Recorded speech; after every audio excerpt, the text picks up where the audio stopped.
The southern shore, as it is locally known, is the easternmost coastline of the island of Newfoundland.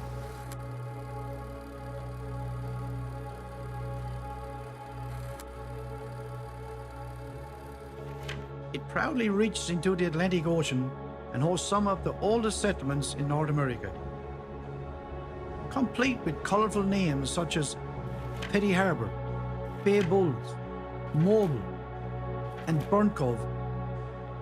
Over 150 kilometres long, it is both bucolic and desolate. Hills that plunge into the forest valleys carved by salmon rivers sit against the rocky and windswept barrens, punctuated by fishing villages. A dramatic coastline complete with a long and textured history.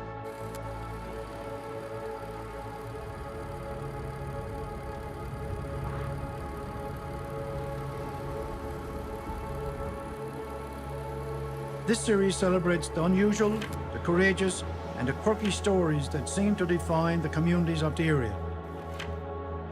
And while some are known by locals, the finer details are unknown to others.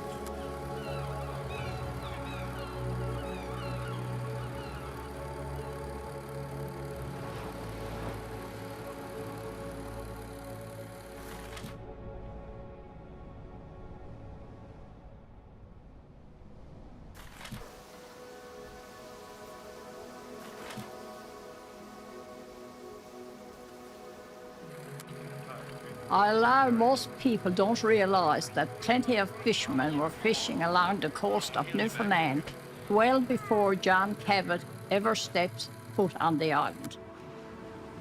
These areas were always good fishing grounds.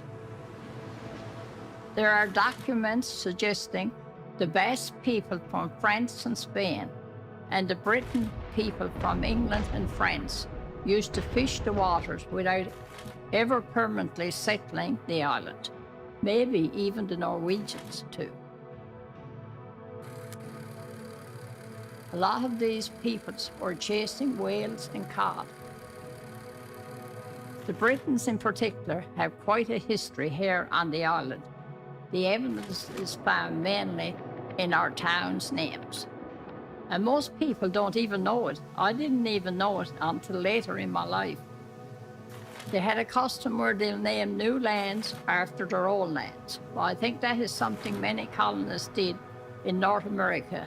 In some cases, they just put the word new in front of the old name, like New England or New York, which was originally New Amsterdam, or even Nova Scotia, New Scotland. A bit lazy, if you ask me, but I suppose they were just pining for home.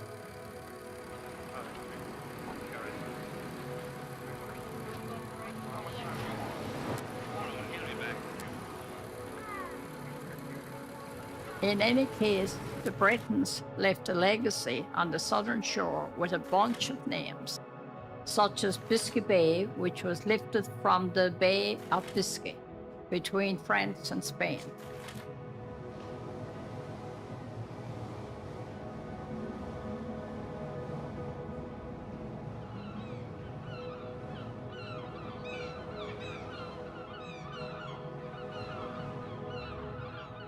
People say that Formose is a shagged-up version of the Portuguese word Formosa, meaning beautiful, and you'd believe that if you saw the place.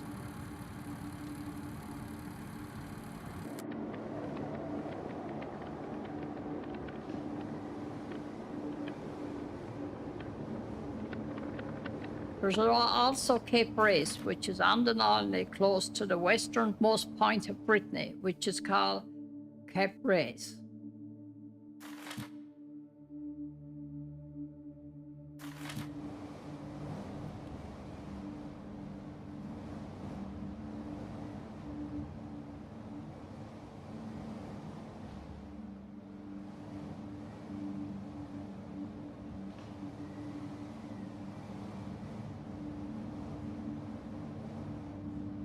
And so just alongside Cape Race on the southern shore of Newfoundland is the community of Trepassey.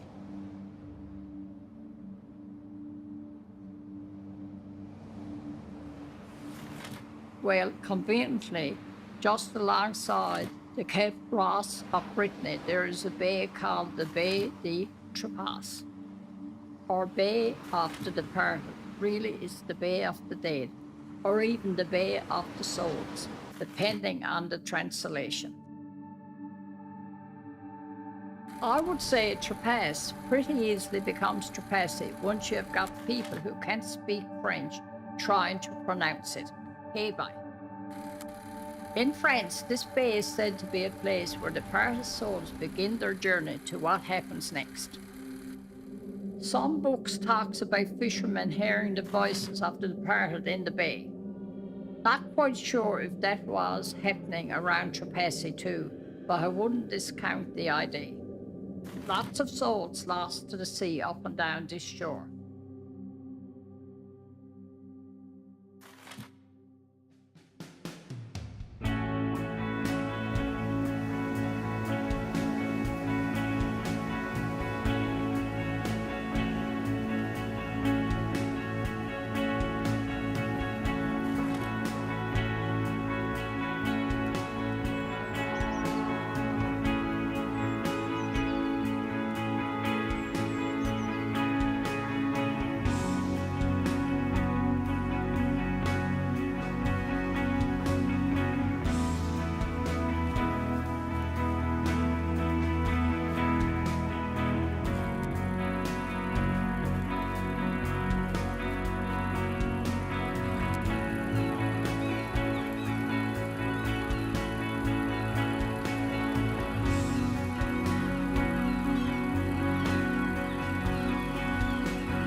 But there you go.